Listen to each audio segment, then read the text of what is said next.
Halo rekan-rekan, berjumpa kembali dengan saya Kartika. Pada kali ini, kita akan membahas mengenai classification of data. Data adalah kumpulan fakta-fakta dan angka-angka yang dikumpulkan, dianalisis, dan dirangkum untuk dipresentasikan dan diperlihatkan hasilnya. Contohnya saja seperti data berat badan atau data tinggi badan. Nah, data itu diklasifikasi menjadi 5 bagian. Yang pertama adalah berdasarkan cara memperoleh. Data terbagi menjadi data primer dan data sekunder.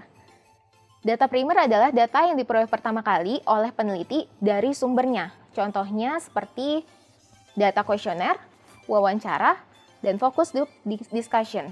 Kemudian untuk data sekunder adalah data yang didapatkan dari sumber yang sudah ada. Contohnya seperti buku, jurnal, dan lain-lain. Kemudian yang kedua, berdasarkan sumber data, data terbagi menjadi data internal dan data eksternal. Data internal adalah data yang menggambarkan keadaan internal organisasi di mana penelitian dilakukan. Contohnya seperti data laporan keuangan perusahaan, kemudian data penjualan. Kemudian yang kedua adalah data eksternal, yaitu data yang menggambarkan situasi di luar lingkungan organisasi. Contohnya data pengguna internet, kemudian data preferensi pelanggan, dan lain-lain. Yang ketiga, berdasarkan jenis data, data terbagi menjadi data kuantitatif atau data berupa angka, dan data kualitatif atau data berupa non-angka. Contoh data kuantitatif seperti data penjualan kendaraan. Kemudian untuk contoh kualitatif seperti data jenis kelamin, ada pria dan wanita.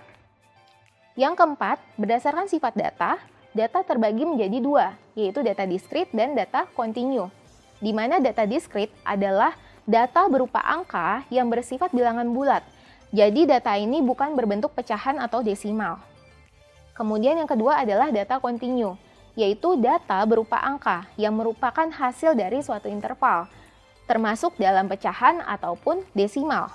Contoh diskrit seperti orang. Data orang tidak mungkin orang itu setengah, pasti dia akan utuh, yaitu 1 orang atau 2 orang, dan seterusnya. Kemudian untuk data kontinu, contohnya seperti waktu. Waktu bisa kita katakan jam setengah 5. Boleh juga kita katakan jam 5, jadi bisa ada bentuk pecahan. Selanjutnya, berdasarkan waktu pengumpulan, data terbagi menjadi data cross-section dan data time series.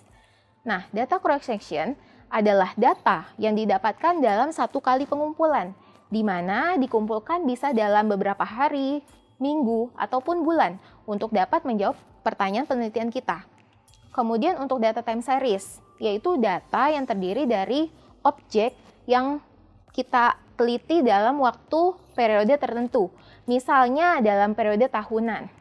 Nah, contoh cross-section seperti kita mau ambil kuesioner dari suatu perusahaan, nah kita bisa ambil dalam beberapa hari untuk perusahaan tersebut. Kemudian kalau untuk data time series seperti kita ingin mencari data penjualan dari suatu perusahaan dari periode 2010 sampai 2019. Seperti itu. Nah, demikianlah pembahasan kita mengenai classification of data. Sampai jumpa pada pembahasan selanjutnya. Selamat belajar!